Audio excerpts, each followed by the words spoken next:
Avec son directeur Jean-Christophe Pifot, ici directeur de la Maison de l'Émail. Oui, on va vous expliquer un petit peu pourquoi l'émail à Moret, d'abord, Jean-Christophe. Alors, l'émail à Moret, parce qu'on a commencé une activité d'émaillage pour faire des cadrans d'horloge. C'est ça, la fameuse horloge comptoise. Voilà, on est en 1740 à peu près. Il y avait des petites mines de fer autour, on travaillait déjà le métal, on faisait des clous. Et si on a des fours, qu'on travaille le métal, on peut travailler la poudre de verre, l'émail.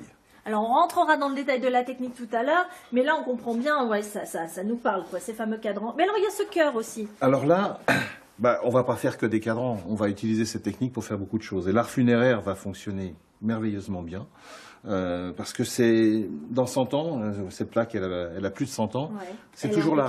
Elle est impeccable, elle a été bien travaillée, bien émaillée. Et donc, c'est inscrit dans la matière, hein, là. C'est inscrit dans la matière. Hein, ah oui, là, sauf à caillasser la pièce, voilà, dans 200 ans, elle sera encore dans le même état. Ça fait un siècle qu'on regrette Marie-Antonine, du coup. Donc ça, c'était vraiment, ça occupait beaucoup de monde ici à Moret. En 1930, on a 400 personnes qui vivent de l'émail. Parce qu'on fait aussi la signalétique routière. D'accord. Ah bah avant oui, que l'aluminium et les produits réfléchissants apparaissent. Là aussi, c'est éternel. Elle a été caillassée, elle a certainement pris un caillou, mais autrement, on est en 1960, elle est neuve. D'accord. Donc ça, c'est pour la partie historique que vous entretenez, que vous expliquez ici dans la Maison de l'Émail, mais on est sur un lieu de formation, de fabrication ici. Nous, notre objectif, en fait, c'est de ne pas être retourné sur le passé, de se dire « Ah, c'était bien, il y avait 400 personnes ». On pense à l'avenir. Et l'avenir, c'est d'abord maintenir le savoir-faire. Donc on fait de la formation professionnelle, on fait de l'initiation. Mais c'est aussi... Moi, je peux m'initier à l'émail sur métaux demain. Bien sûr, en 3 heures, vous allez pouvoir repartir avec un petit bijou qu'on aura fait en émail, parce qu'on fait aussi vous parlez bijoux, de l'art bijoutier.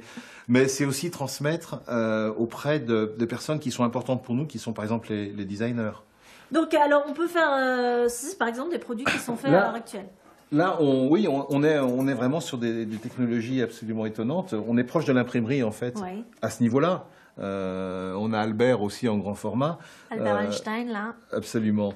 Mais on fait des formes. Surtout, le grand intérêt, c'est qu'on a des couleurs qui sont insensibles aux UV, qui sont insensibles aux variations de température. C'est les grandes vertus de l'émail. C'est les grandes vertus de l'émail. Et vous fonctionnez de quelle manière, du coup, dans cette maison?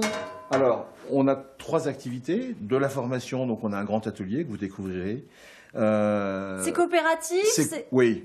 En gros, on est une association en 1901. Notre objectif, c'est d'aider les émailleurs à vivre de leur métier. De toute la France. Hein. On a 400 personnes proches de la Maison de l'Émail, dont 80 professionnels. Donc ils viennent, on a un grand four, un four XL, qu'ils n'ont pas chez eux parce que ça coûte très cher.